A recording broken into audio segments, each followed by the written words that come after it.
John David, you told me you'd be watching, that you watch every single one of my videos that I post. This is a test. Voxer me if you're watching. Remember the lemon squares.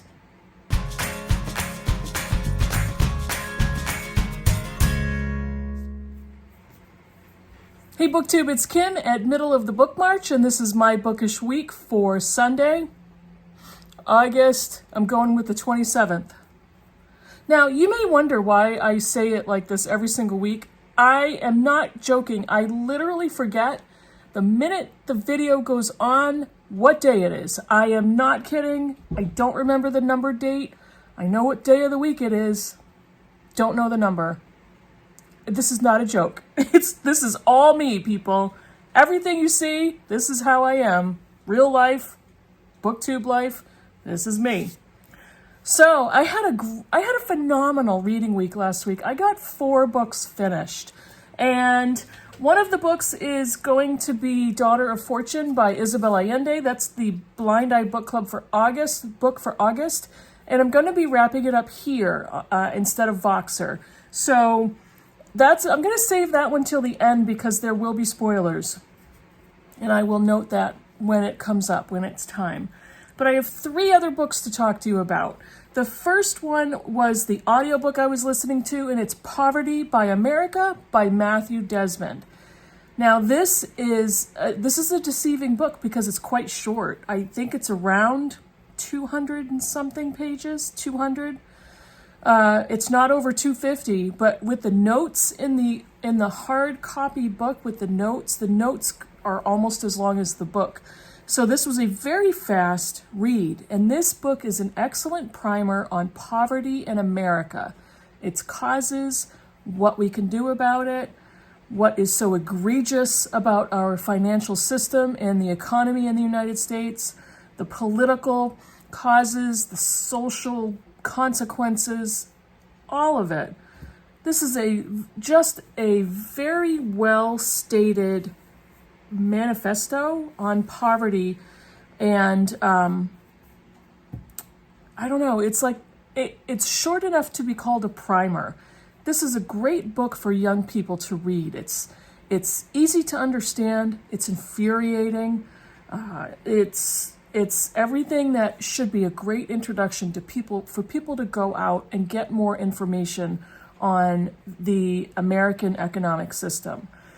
The things that are in place that drive people into poverty, this is not an idea of, well, everybody has the same opportunity. That's blatantly untrue in this country. Well, you can pull yourself up by your bootstraps and better yourself. That's blatantly untrue. It's not possible. We are the land of opportunity. Again, blatantly untrue. It's just not true. And for the majority of people that are still in poverty, that have landed in poverty, that were born into poverty, nothing is as simple as those cliched phrases as to how to get out of poverty. What we as a country could do to cure poverty, to make sure everybody is housed, that is fed, and quite often well educated, are very simple measures that the country can take, but we don't. Why don't we? Because of power and greed and politics. So that's all I'm going to say about that. I really am very happy that I read this book. Matthew Desmond is the author of Evicted, which I own and I haven't read yet. It's on back behind me somewhere.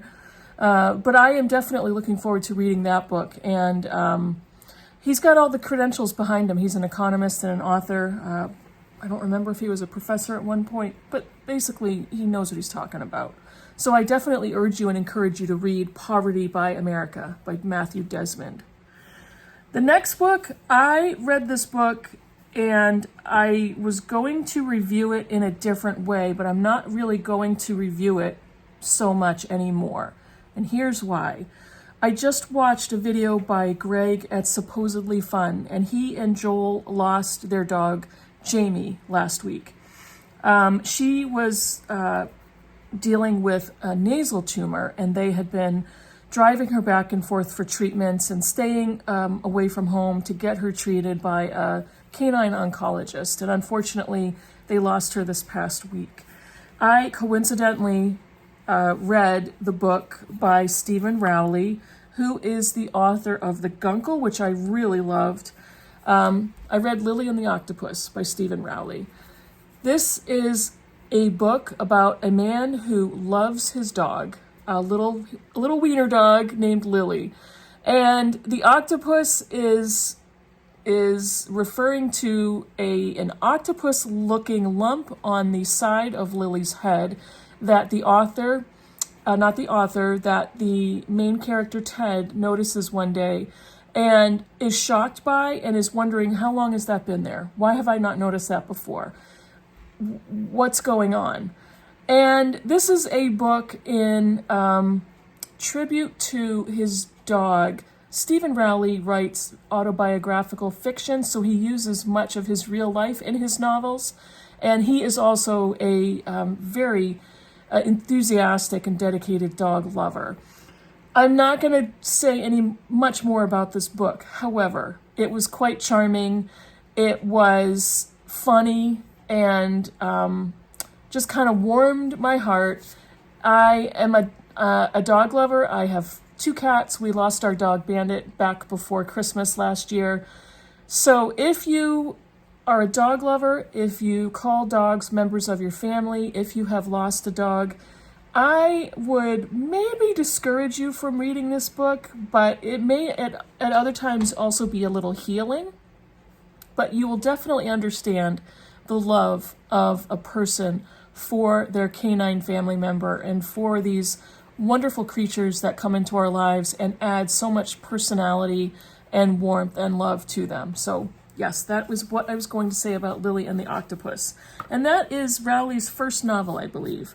So I've now read 2 of his novels. I also have The Editor waiting for me on my Kindle. And his newest book is out, and I believe it's called The Celebrants. I'm going to look forward to that one as well. The third book I finished is Factory Girls by Michelle Gallen. This was a buddy read with Britta for our Irish women novelists. I really love this book. Now, I read her first book, Big Girl, Little City? No. Big Girl, Small Town was Gallen's first book. And I listened to that one on audio, which was narrated by Nicola Coughlan, who is in Dairy Girls. It was phenomenal on audio. It was hilarious. It was dark, witty, and just a wild romp through the streets of Northern Ireland for a young woman. This one was similar, but different. It was the same, but different. It is set in Northern Ireland in the 90s during the Troubles, and the main character is Maeve, who is a teenager who is just finishing her high school. It's not called high school in Ireland. I think it's called secondary school. But she just finished, and she's waiting for her exam results because her plan is to go to college in London and become a journalism major. She wants to write. She finds a summer job at a shirt factory with her 2 friends, Caroline and Aoife. And this book is their story of being teenage girls in a small provincial town in Northern Ireland, being held hostage by military conflict and political upheaval that they just simply don't know the details of because they're trying to be teenage girls. They want to go out, they want to meet boys, they want to have fun, they want to make money, they want to get out of this crappy little town, they want to have a safe life. And they all start working at the shirt factory. There is one hilarious character after another, and it is a humorous, splittingly funny, dark, funny, witty book. That all said, there are also some very dark themes and very dark times in this story. Maeve is a very tough, realistic, pragmatic young woman who knows exactly where she lives, what she deals with. They have gotten used to bombs blowing up around them that blow out their windows, that knocks out their electricity. They don't have a phone in their house. They go to a phone box. None of her family is working. They all live off of assistance, as they have for a few generations in her family. They live in a housing complex, a housing estate, or an estate complex. I don't know what that's called in Ireland. But she is determined to get out of this town. we read flashbacks of Maeve's life and her childhood growing up this way and growing up in military conflict, living daily, being afraid you're going to die that day, or you're going to see somebody die that day. You're going to see or hear about somebody being shot and killed. You're going to hear bombs going off. A school may be destroyed, a store. She and her friends are used to walking into a pub and sitting at a table that is as far away from the door as possible, where they can get a very clear view of the door, just in case they have to make a fast getaway. All at the same time, these are teenage girls, and they want to get makeup and clothes and boyfriends and have fun and go drinking. So there's so much here to talk about and to think about. Maeve is involved in finding out there's a scam going on at the shirt factory that the girls are working at for the summer. And the book is talking about how that is uncovered, the relationship she has with her two other girlfriends, the things that they cope with daily, the details of the troubles, and how the perspectives switch from a teenage girl's perspective to her parents, and what the differences are. There's so much more into this book than meets the eye, because it's very easy to look at this book, look at this cover, and say, well, that's just supposed to be like a rompy, chick lit, fun kind of a book. And Britta and I talked about this and both agreed that there's so much more here. It's a lot darker. The humor is a lot wittier and sharper than you would expect. I laughed out loud in many places. There are other places I was completely horrified, but I really enjoyed this book. I'm really looking forward to Michelle Gallen's third book, and I highly recommend this one. That one really worked for me. Now here's when I'm going to talk about the Blind Eye Book Club book. There will be spoilers, because this is the wrap-up for the group. So I'm going to have the word spoilers at the bottom of the frame for the entire section of this review of Daughter of Fortune by Isabel Allende, translated from Spanish by Margaret Sayers Peden. And there's the novel. This, I loved it. Put simply, I just love the book. It's a long book, not necessarily in page count, but in tone and pacing, it got long. So at times I was like, do I think it's a 5-star book? How do I feel about this book? By the end, there are definitely some things that caught me, but I couldn't stop thinking about it. Isabel Allende is one of those writers whose every sentence is filled with meaning and description and beauty. The story she crafts is detailed, but makes sense, and you're tracking with her as she's writing it. And this is the story of Eliza Summers, who is an abandoned baby taken in by Rose and Jeremy Summers. They are siblings. Their older sibling, John, is a ship's captain, and Eliza's birth and infanthood has some mystery to it. We don't quite know where she came from, but she is raised by this British couple as their daughter.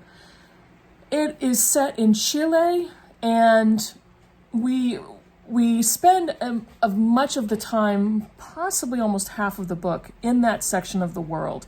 We read about their lives, we read about Eliza's childhood, we read how she grows up, how she's treated in the family, we see her strength and her intelligence.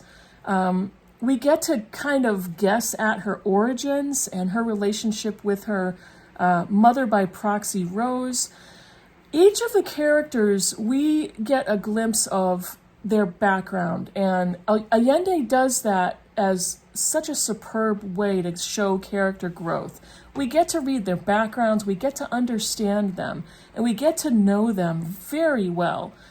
Another book that reminds me of that technique is A Little Life by Hanya Yanagihara.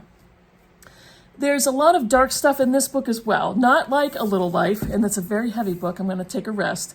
But the book is quite dark. There's some traumatic things that happen in the story to many of the characters. It's almost a mystery that is definitely tied up by the end. Maybe one of the things that kind of bothered me was the ending was a little quick. Like, oh, that just happened. The end. That's the end of the book. But we do find out what happens to Eliza. She falls in love with a young boy, and his name is going to escape me. Joaquin, and I forget his last name. I wish I did this in advance, but Joaquin is an employee of her pseudo-father, Jeremy, and he decides he's going to leave Chile and escape to California to find gold and find wealth. It's set during the California gold rush. So her young lover decides he's leaving, and he just leaves without saying anything to her. She has no chance to say goodbye, to tell him how much she loves him. There's a lot going on there, and it's kind of a first love situation. They spend time together, and Eliza becomes pregnant, and she decides she's going to follow him around the world to California and tell him that she wants to be his wife, that she wants to love him and serve him for the rest of her life. She does that, and she's pregnant. It's definitely so detailed. The way Allende writes is so beautiful and detailed. So much plot development and character development all at the same time. So Eliza eventually boards a ship with the assistance of a Chinese cook, a ship's cook, but he's actually a Chinese doctor named Tao Chen. And he basically befriends her and takes care of her. She almost dies on the voyage to California. She miscarries the baby and has to leave the ship by being dressed as a young Chinese boy. And she and Tao Chen spend so much time together that they become like family. And you can see there's a budding spark there, but Eliza is still trying to find Joaquin, her lost love. She travels for years looking for him in California.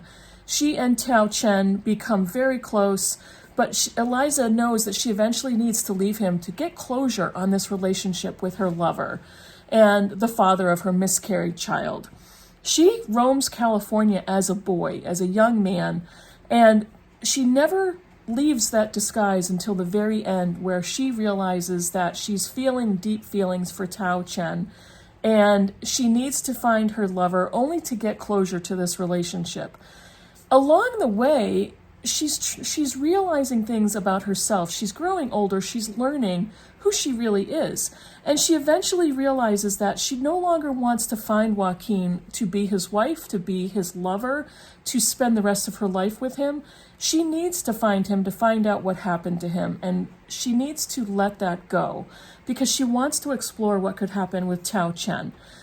And by the end of the book, she removes her male clothes, she puts her dresses back on, she's living her life as a woman, and she finds word of her lover Joaquin, and he has been killed. And at the very end of the book, she goes to identify what is left of his body with Tao Chen. And her very last reaction at finding out of her lover's death is, "I'm free." And I thought by the end, that was very fast. Is there more? Is she going to expand on that? But that's literally the last page. Now, what is compelling about her story is the plot is not that fast. And I think that's why, one of the reasons why it reads very slowly is it's not a fast plot. There's some plot. She's basically exploring California, leaving South America, leaving Chile to go and find this young man who she loves. She goes to California, gets involved in the California gold rush, is passing as a young Chinese boy, looking for this man who she says is her brother. She finally ends up dressing as a young Chilean boy, saying he's her brother, disguising herself, passing as a boy. There's so much detail of what she's doing as she's traipsing across California, who she finds, the people that she meets up with. There's so much there. There's so much character there that the plot is slower and more subdued in the background. But Allende's writing is just spectacular. It is full and rich and detailed. The character development that she employs is fantastic. I just wanted to know what was going to happen to Eliza. In the book, the ending was a little quick for me, but it kind of helps me to lead into the next book in this very loose series. The next book after this is Portrait in Sepia, and that is leading into Allende's first novel, The House of the Spirits. So reading it chronologically, House of the Spirits comes third. So that is my take on Daughter of Fortune. I absolutely loved it. It was a little bit of a slow read, but it was immersive and full and beautiful in its writing, and definitely a hit for me. And I hope anybody else that has read that feels the same. I would love to know what you think about Daughter of Fortune. The spoilers are all done at this point. The word spoiler has been removed from the frame, and we will go on from there. So those are the 4 books I finished last week. It was a great week. It was a good one. I'm currently reading one book. I started The Covenant of Water by Abraham Verghese, and this is for my In Real Life book group with the Critical Chicks. I just started it, and this is a huge one. I'll be reading this through September until I get to the 22nd of December, which is when we meet for book group. And I will be picking up Love Medicine by Louise Erdrich. This is the Blind Eye Book Club's last book for September. We will be reading this one, and I think this is Erdrich's first novel, published in 1984. So that is it for me. It's been a fast, busy, kind of stressful week, but great reading. Got some great reading done. If you have a chance, go over and watch Greg's video at Supposedly Fun. He very briefly lets us know that they lost Jamie, and he doesn't have a lot of commentary about that in this video. It's a very emotional time. He is talking about his reading week, so if you watch his channel, I'm assuming you all do, go over and show him some love. That you're thinking of him and Joel, and hopefully they're getting some good heart remedy and going through this terrible time. It's so difficult when you lose a beloved dog like Jamie. So that's it for me. Let me know in the comments below what you think, and I will see you in the next video. Bye, everybody.